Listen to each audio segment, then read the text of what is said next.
Mga kabayan, mga katambay, si Kamanong po. Nagbabalik po muli para po magkomento po sa inyo. Samahan niyo po inyong lingkod dito po sa Tambayan, mga kabayan. Magandang umaga po muna, tanghali, hapon, gabi. Madaling araw po sa atin lahat. Saan man sulok ng ating bansa o saan man sulok sa mundo tayo naroon, ay maingatan po tayo, mga kabayan. Ito, komentuhan po natin, mga tambay. Ito pong Malacanang, mga kabayan, ay siyempre po, hindi na po bago sa atin, lalong-lalo po pag ang magsasalita po ay yung sinatawag na garbage in, garbage out ng Vice President. Ito po, inakusahan na naman po nila ang Duterte na pro-China raw po, mga tambay, lalong-lalo sa foreign policy. Alam naman po natin ang foreign policy ng mga Duterte ay napakaganda. Wala po silang kaaway. Lahat po ay kaibigan ng foreign policy ng Duterte. Hindi po katulad ngayon ng foreign policy, mukha po yatang tayo ay dinadala po yata sa meron tayong kinakampihan. Hindi kaya. At galit na galit po yata sila sa bansang China, mga kabayan. Ganyan po ang foreign policy nila. Bakit kaya sila galit sa China? Bakit? Kasi may pumutok silang kayamanan doon? Hindi kaya. Nagtatanong lang si Kamanong, bakit bigla? Dahil yung kayamanan nila na naka-freeze, dahil money laundering, yung pinaputok po ng media, yung media po sa Hong Kong at media po sa Taiwan, na totoo kaya yon, yung pumutok na kayamanan ng mga Marcos, na hindi bababa sa 350 tons of gold, na nagkakahalaga po ng $100 billion, ang pera daw po ng pamilya Marcos. Isa pa lang daw po ito sa Hong Kong, sa napakarami po nilang bank account sa buong mundo. Totoo kaya ito, mga tambay? Kaya galit na galit din sila sa China dahil meron silang kayamanan doon sa Hong Kong na hindi makuha-kuha dahil money laundering ang ipinataw ng China, lalong-lalo ng bangko doon sa Hong Kong. Nagtatanong lang si Kamanong, mga kabayan. Hindi kaya? Pakinggan po natin ang Malacanang at komentuhan po natin. Four. Magandang tanghali po, Yusek. Yusek, VP criticized the country's foreign policy and the administration's decision to allow foreign missiles in the Philippines. Ang sabi niya po, papapasukin mo ang missile ng foreign power sa bansa mo na alam mong kinaiinisan ng kalaban niya. Any comment po, Yusek? Salamat. Yes, the president said, we expect that from the Dutertes because they are pro-China. At ang Pangulo po ay pro-Philippines. Pro-Philippines. Thank you, Clay. Tingnan po natin. Pro-Philippines daw po ang Pangulong Marcos, ang administrasyon. Totoo po ba yon? At pro-China raw po ang Duterte. Totoo rin po ba yon? Noong panahon po ni dating Pangulong Duterte, ni isa na teritoryo natin, walang nakuha ang China. Di po ba? Walang nakuha. Record po yan.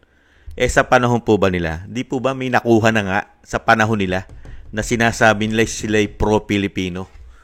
Bakit naagawan tayo ng isla at sa panahon din ni Pinoy? Di po ba? Puro kay Duterte po nila binibintang yung kanila pong kabalbalan. Hindi kaya? At totoo ba na maniniwala tayo? Maniniwala po ba tayo sa Malacanang at dito sa tinatawag na garbage in, garbage out na pro-Pilipino? Pro-Pilipino po ba ang gobyerno ng binagoong Pilipinas? Sige nga. Paano po magiging pro-Pilipino? Naghatid nga tayo ng isang Pilipino sa Netherlands, sa ICC. Sige nga, pro-Pilipino. Meron po bang pro-Pilipino na pinapasok mo, binastos mo ang ating soberenya? Meron tayong sariling soberenya. Di ba? Bakit mo binastos ang ating soberenya? Di po ba? Bakit mo binastos? At meron tayong sariling judicial. Di po ba? Bakit? Ano po nangyari? Di po ba? Tapos sasabihin mo, pro-Philippines ka? Pro-Philippines? Pro-Pinoy? Di po ba? Samantalang ikaw, sunod-sunuran ka sa mga puti, sa European, di ba? Europe, sa ICC, sila na mismo ang pinapasok mo at ikaw pa naghatid sa dating Pangulong Duterte. Yan po ba ang sinasabi mong pro-Pilipino? Yung soberenya natin, binastos mo ang ating soberenya, nagpakahudas ka, nagpakataksil ka yata sa isang Pilipino at sa ating bansa. Tapos sasabihin mo, pro-Philippines ka, pro-Pilipino ka. Meron bang pro-Pilipino na ganyan na naguhudas sa bansa at naguhudas yata sa isang Pilipino na dating presidente? Sige nga, may sarili tayong judicial, may sarili tayong batas, pero pinapapasok mo yung walang saklaw, hindi nasasakop, wala silang jurisdiction sa ating bansa. Kaya nga nasasabihan na puro fake news at puro basura ang lumalabas sa kanila. Hindi kaya? Nakakadismaya. Kayo pa ang magsasabi sa mga Pilipino na pro-Pilipino kayo? Samantalang yung tinatrabaho nyo, yung naglilingkod kayo sa banyaga at naghahatid pa kayo ng Pilipino sa banyaga. Samantalang ayaw nyong kasuhan mismo sa batas ng Pilipino, sa batas ng Pilipinas, ayaw nyong kasuhan ang dating Pangulong Duterte. Tapos sasabihin nyo, maka-Pilipino kayo. Yung Pilipino, ayaw nyong bigyan ng sariling hustisya sa bansa na Pilipinas. Di po ba? Hindi po ba kayo mga taksil at mga aso? Hindi kaya kayo nagpapakaaso sa ibang bansa? Yan po ang natin dyan, mga kabayan. Tapos ngayon, babanatan nyo ng pro-China. Pro-China? Wala namang kayamanan sa China ang dating Pangulong Duterte. Wala nga tinatago yan na ginto. Sa Hong Kong, wala siyang money laundering na hindi bababa sa 350 tons of gold. Balitang-balita yan sa international. Di po ba?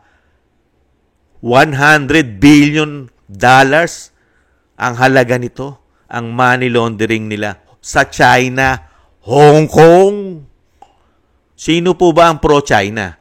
Si dating Pangulong Duterte ba? O yung mismong pamilya yata nila, pamilya Marcos yata nila ang tunay na pro-China? Hindi po ba? Dahil sila yung naglagay ng kayamanan galing sa Pilipinas.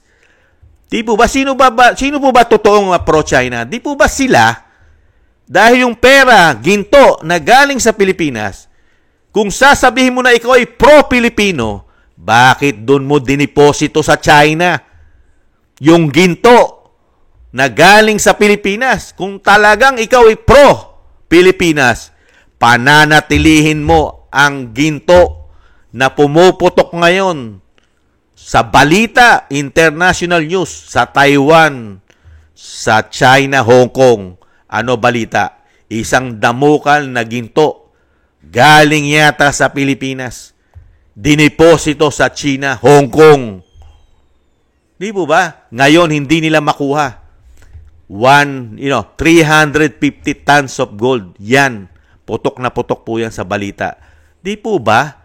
International news. Tapos sasabihin nyo, ang Duterte ang pro-China, ni walang tinatago ang Duterte na kayamanan para ipagkatiwala sa China. Yan ba sasabihin yung pro-China? Samantalang ang pamilya Marcos, sila yata ang totoong pro-China dahil pinagkatiwalaan nila ang China, Hong Kong, na taguan nila nang hindi maipaliwanag na isang damukal na ginto. Di po ba? Sino po tunay na makabayan? Ang pamilya Marcos? Kayamanan ng Pilipinas? Kung ito'y totoong kayamanan ng Pilipinas, dadalin mo sa China, Hong Kong? Tapos sasabihin nyo sa amin, pro-Pilipino kayo? Ninanakawan nyo nga yata ang Pilipino. Di po ba? At dinadala nyo sa China. Kayo ang pro-China. Hindi kaya? Hindi ang Duterte? Hindi po ba? Binabaliktad po nila. Hindi naman po tayo tangat bobot gago. Hindi po ba? Dan Suarez? Yes, good afternoon po. Bagaman merong mga pagbaba sa presyo ng langis ngayon na nabanggit ng DOE, mataas man o mababa po yung langis ay mataas pa rin ang presyo ng mga bilihin. Ano po yung mga specific na hakbang o direktiba ni Pangulong Ferdinand Marcos Jr. para po mapigilan yung patuloy na mataas na presyo ng bilihin, hindi na lamang po yung pork ngayon, maging yung manok ay tumataas din po ang presyo. Noong nakaraang buwan po ay nagkaroon po ng report ang PSA na may mga goods na bumababa po ang presyo. Hindi naman po lahat ng mabibili sa merkado ay mahal. At tandaan po natin, pati po ang presyo ng bigas ay bumababa na rin. At may ginagawa po, ayon na rin po sa direktiba ng Pangulo. Ang isa po na mababanggit ko po na ginawa po at naging successful po, si DI Secretary Cristina Roque, ay nagkaroon po sila ng kasunduan ng Canned Sardines Association of the Philippines kahapon po, June 23, 2025, at napagkasundoon na hindi po itataas ang presyo ng dilatang sardinas. So, sa ngayon po, at sabi nga po, mananatili na 21 pesos ang suggested retail price ng bawat 155 grams na lata ng sardinas. So, yan lang po muna maiulat ko at hihingi po tayo ng karagdagang ulat sa DTI kung ano pa po ang maaari nating maibahagi sa inyo. Yung pong pork and chicken price po yung mataas, ano po yung ginagawa ng DA dito? Napag-usapan na rin po natin dati yan at nasagot na po natin na medyo may tumataas nga po na presyo dahil sa kailangan po na magkaroon ng bakuna yung ibang mga baboy. At hihingin po ulit natin na ibang detalye kung ano po ngayon ang prevailing price sa market po ng baboy at ng manok. Pero wala pong ASF ngayon. I think hindi po yun ang main reason bakit tumataas po yung presyo ng baboy. Ayan. Ang sinasabi po ng mga biyahero ay parang hindi po kontrolado ng DA yung presyo sa yung farm gate price. Yan. Okay po, tatanungin po natin si DA Secretary patungkol po dyan kung may katotohanan po ang report na yan. Thank you, Eden. Ma'am Claire?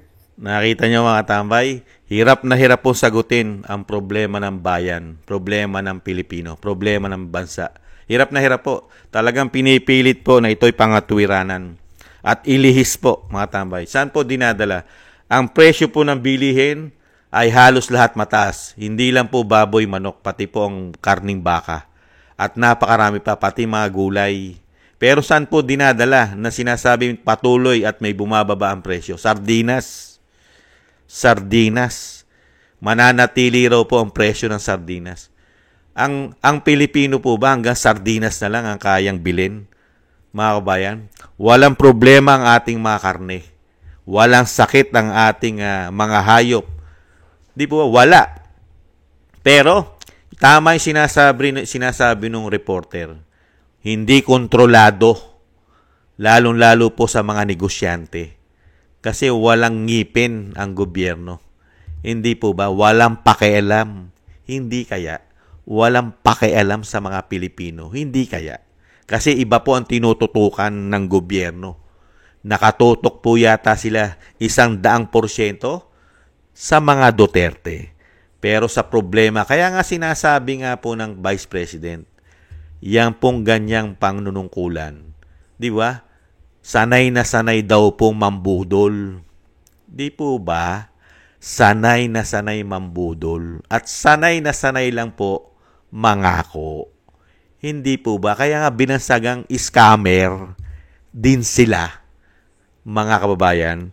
3 taon na. 3 taon na po tayo nananatili at dire-diretso ang pagtaas. Ngayon lang po nila sisilipin at titingnan sa loob ng 3 taon. Hiyang-hiya naman po tayo sa kanila. Samantala kung gumastos po sila ng pera ng taong bayan, wagas, pagkain lang po nila sa Malacanang. Ang kanila pong napakasagana-sagana sa party. Party. Di po ba? At pati ang paglabas sa labas ng bansa, pamamasyal, panunood ng F1, birthday na ginagastusan ng daan-daang milyon, SONA na how many millions pagkain nila. Pero pagdating sa solusyon ng pagkain ng Pilipino, pananatili ng sardinas. Sardinas. Samantalang sila, lahat ng klaseng masasarap ang pagkain, nasa hapagkainan nila. Tayo na taxpayer at nagpapasweldo sa kanila, hanggang sardinas na lang ang presyo na ating abot kamay daw mabibili. Sardinas. Unbelievable. Okay po. At bago po tayo magtapos, DBM, inaprubahan na ang additional 4,000 teaching jobs para sa taong 2025. Alinsunod sa direktiba ni Pangulong Marcos Jr. na palakasin pa ang suporta sa sektor ng edukasyon. Mga katambay, yan po. Puro direktiba po. Wala po tayong makukuhang dyan sa direktiba. Ang pangunahing problema ng bansa, hindi po direktiba, aksyon. Ang pangunahing problema ng bansa, 3 taon na, hanap buhay, trabaho, at ang pagkontrol sa lumolobo na presyo ng bilihin at presyo ng kuryente, tubig, at marami pang iba. Lumolobo. Hindi makontrol ang mga oligarko, mga mayayamang negosyante sa ating bansa. Hindi makontrol. Di ba? Hindi makontrol ng gobyerno. Di po ba? Solusyon ang kailangan. Di po ba? Hindi solusyon ang puro atake sa Duterte. Pagbintangan ng Duterte ng pro-China. Samantalang sa totoo sila ang pro-China dahil sila naglagak. Naglagak yata sila sa China na isang damukal na ginto. Sila ang pro-China. Hindi nga lang nila mabawi yung ginto. Kaya galit na galit yata sila sa China. Hindi kaya. At yung ginagawang pagtugon sa problema ng bansa, nakita nyo po, puro band-aid. Band-aid. Mga kababayan, walang ipagmamalaki. Walang trabahong maibigay dahil wala po silang katulad ng build na nagbibigay ng trabaho sa buong bansa. Dahil sa dami ng proyekto at sa dami ng pumapasok ng mga investor sa ating bansa. Ngayon po ba, wala. Hindi nga maipagmalaki. Hindi nga maipagmalaki ng Malacanang na lumalago ang ating turismo.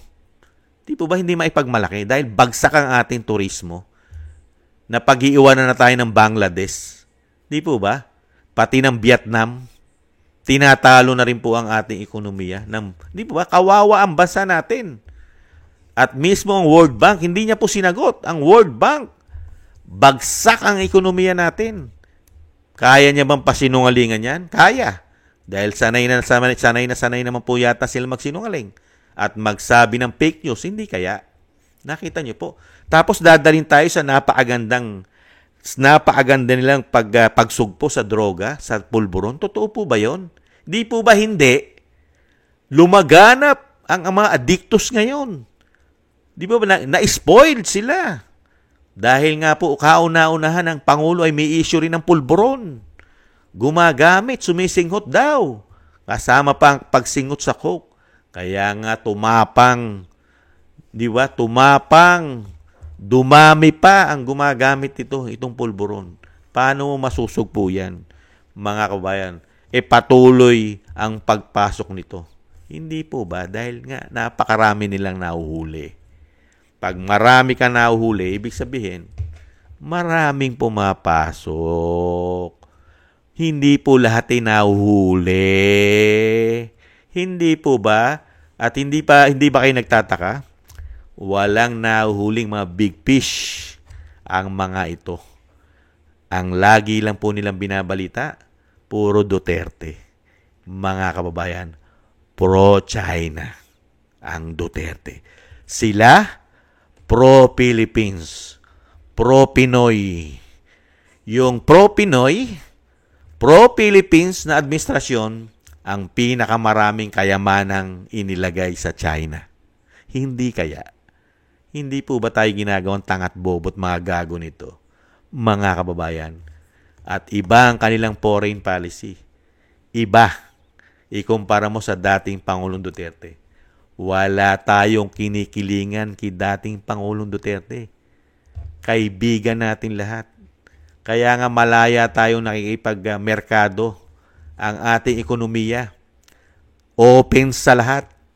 Ngayon, bangkarote tayo. Hindi po ba? Pati ang China, hindi na sila halos pumapasok ang malalaking investment galing sa kanila sa atin. Hindi po ba? Dahil nga, ang polisiya mo ay makaputi, maka-European na yata. ang iyong foreign policy. Hindi po ba? Tapos dadalhin tayo sa sinasabing mga achievement nila, mga kabayan, pagdating sa pagtugon sa problema ng bansa, dadalhin tayo sa sardinas. Sardinas? Sardinas? Samantalang ang gusto natin bumaba ay karne, manok, baboy, baka, isda, gulay, at bigas. Pero tayo, doon lang tayo dadali ng pamahalaan sa sardinas. Hindi pa sinama noodles. Yan ang kapartner ng sardinas. Yan lang ang kayang bilhin nating mahihirap. Sardinas. Sa kakarampot na ating kinikita. At hindi rin ipinagmalaki ni garbage in, garbage out. Tinatawag ng Vice President. Yung ipinangako nilang dagdag sahod sa mga Pilipino. Yung 200 piso. Ipinangako nila yan kasama ang institusyon ng Kamara. 200 piso. Nasaan na? Para naman makabili kami ng sardinas at noodles. Nasaan na? Wala na. Natabunan na, mga kababayan. Ganyan po sila katindi. Kaya nga po sila laging nasasabihan, ang kanilang achievement ay nasa papel lamang. Puro papel. Puro salita. Piece of paper lang ang kanilang mga achievement. Pero hindi natin nararanasan sa ating pamumuhay ang sinasabi nilang napakaganda na ekonomiya, pagbabaraw ng mga presyo ng bilihin katulad ng bigas. Puro lang po yan sa papel na binabasa nila. Di ba? Naka ano lang po. Naka-print na. Naka-type na sa computer. Di ba? Puro papel. Release. Paper. Hindi po ba? Hindi po katulad kay dating Pang Duterte, nararanasan mo, actual mo naranasan yung pagbabago ng bansa. Hindi puro sa binabasa lang, sa papel. Hindi po ba? Piece of paper lang, basura. Hindi po ba? Maraming salamat po mga tambay. Sana gusto po ng Tambay Makabayan sa YouTube at TikTok. At ganun din po sa mga nagko-comment, like, share, and subscribe. At syempre po, thank you po sa ating mga subscribers, mga kabayan. Maraming salamat po sa inyo. Ingat po kayo. Shoutout po sa inyo lahat. At maraming salamat din po sa mga biyaya na inyo po pinagkakalob. Shoutout po sa mga biyaya. Norma Garcia, Michelle Yamaguchi Vlog, Rosalina RK, Team 888, si Wills Bubbles 5697, si Arpel Villacorta, Teodorico Erguisa Jr., si Annie Jo, ako si Phil Am, Jobilin Watanabe ng Japan, Jem Aris ng United Arab Emirates, Baby Roman, Ate Isa ng Cagayan, Julieta Silona ng Sydney, Australia, Gina Ray Solidides ng Berlin, Germany, Jake Yahut 4531 ng Maisog, California, USA, si Eric Hershio ng Canada, at si Kingston 123 ng Hong Kong. Maraming salamat po sa mga biyaya po na inyong pinagkakalob. Thank you po mga kabayan. Ingat po kayo. At syempre po, bago po tayo magtapos, yung lagi ko pong hinihiling po sa inyo mga kababayan na isama po natin sa ating mga dasal at panalangin ang pamilya Duterte, lalo ang Vice President, maingatan, at lalong-lalo po sanang maingatan din po ang ating dating Pangulong Duterte na ginawan po nila ng pagtitrador at paghuhudas. Mga kababayan, maingatan po sana at madugtungan ang buhay at kalakasan at makabalik na po sa lalong mabilis sa ating bansa. Maraming salamat po sa inyo mga kababayan. At syempre po, magpapaalam po muna muli ang inyong kababayan, ang inyong katambay. Maraming salamat po. Sa muli po, paalam po muna. Bye-bye.